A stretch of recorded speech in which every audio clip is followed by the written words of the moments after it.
ఆకాశానికి ఎత్తుకు దూసుకెళ్లారు. ఇలాంటివన్నీ చెబుతారేమో అనుకుని తెలుగుదేశం పార్టీ కార్యకర్తలందరూ కూడా అనుకున్నారు. ఏంటయా అంటే మీటింగ్ పెట్టి ఇలా ముగ్గురు కలిసి యథావిధిగా చంద్రబాబు నాయుడు గారు 420 అబద్ధాలు చెప్తే ఆయన కొడుకు 840 అబద్ధాలు చెప్పాడు ఈ మీటింగ్లో.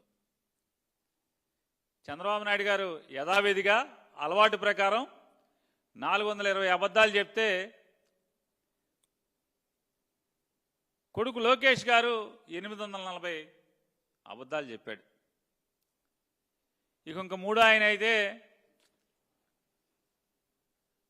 ఆయన రవితేజ గారి సినిమా ఏదో ఒకటి వచ్చింది. ఆయనకి హీరోకి కళ్ళు కనపడు, ఏది కనపడినా ఏమో సార్ నాకు కనపడదు అంటాడు.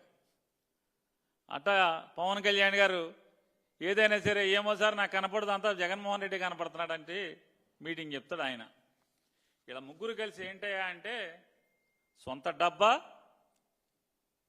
జగన్మోహన్ రెడ్డి గారిని బూతులు తిడతాం, జగన్ గారి వ్యక్తిత్వ హననం వీళ్ళ సొంత డబ్బా. ఈ డబ్బా కొట్టుడికి మొత్తం ఎంత ఖర్చు అయిందయ్యా అంటే కోట్ల రూపాయలు ఖర్చు పెట్టారు. వాళ్ళు ఈ మీటింగ్కి వచ్చినటువంటి ఈ 100 మందో వీళ్ళ స్నాక్స్కే లక్షల్లో ఖర్చు అయిపోయిందని చెప్తున్నారు సచివాలయ ఉద్యోగులు. నిన్న సచివాలయానికి వెళ్తే ఇక దాంట్లో మొదలుపెట్టి వీళ్ళు ఏం చెప్తారా అంటే 2 భాగాలు వేశారు, ఇటో పక్క ఇటో పక్క.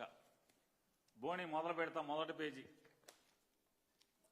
మిస్ గవర్నెన్స్ నుంచి ఏ హిస్టారిక్ మ్యాండేట్ అంటే జగన్మోహన్ రెడ్డి గారు మాదేమో మిస్ గవర్నెన్స్ అంట, దాని నుంచి చారిత్రాత్మకమైనటువంటి ప్రజా తీర్పుకి వీళ్ళు దారి తీశారంట, తెరదీశారంట. ఈ డబ్బాల్లో కొట్టుకుంటూ జూన్ 4న unpredicted result in the country, దేశం మొత్తం మీద ఊహించని గెలుపు, 94% strike rate, mandate reflects the people's hope on NDA alliance. ఇక భగవంతుడు తెలియాలి ఎన్డీఏ అలయన్సా ఇది చంద్రబాబు నాయుడు పచ్చి తెలుగుదేశం పార్టీ ప్రభుత్వమా, లేదు నిజంగా భారతీయ జనతా పార్టీ జనసేన పార్టీకి కూడా దీంట్లో భాగస్వామ్యం ఉందా లేదా అనేది ఇక భగవంతుడు తెలవాలి, జనసేన కార్యకర్తలకి భారతీయ జనతా పార్టీ కార్యకర్తలకు తెలవాలి. Super 6 and election manifesto played a key role in the people's verdict. ప్రజా తీర్పులో సూపర్ 6 అనేది ఎలక్షన్ మేనిఫెస్టో ఈ రెండు కూడా ప్రజా తీర్పుని ప్రభావితం చేయడంలో అద్భుతంగా పనిచేసి తద్వారా వీళ్ళు వచ్చేసామని చెప్తున్నారు. ఏంటయ్యా అంటే దాంట్లో చెప్తారు అన్ని అసత్యాలు. నీతి ఆయోగ్ 2019 నుంచి 24 దాకా అంటే జగన్మోహన్ రెడ్డి గారి పరిపాలన వరకు డేట్లేసి నీతి ఆయోగ్ చాలా అలార్మింగ్ ఫిజికల్ డెఫిసిట్స్ ఉన్నాయని చెప్పిందంట.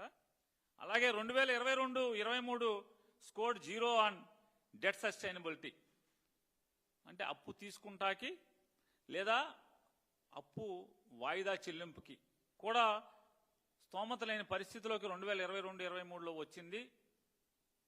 అంటే జగన్మోహన్ రెడ్డి గారి ప్రభుత్వం ఏమో పైన వేస్తారు 2019 నుంచి 24 దాకా, కానీ ఇక్కడ రాసేప్పుడేమో 2000